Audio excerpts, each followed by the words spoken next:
Hello guys, how are you? I hope you are fine. Today we are explain how to standardization of zero point 0.1 HCl against zero point 0.1 NOH. So what we are doing? This depends on titrating prepared HCl against exactly standardized 0.1 NOH based on the following fact.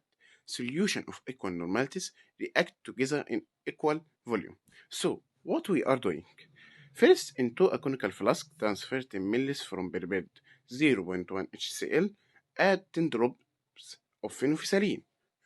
As the last, titrate against zero point 0.1 NOH till the first percent pink color. So, at the end point, the color change from colorless to the pink.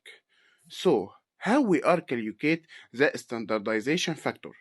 F هتساوي volume of exact solution division volume of approximate solution. Here exact solution is NOH, approximate solution is HCl. Thank you for listening.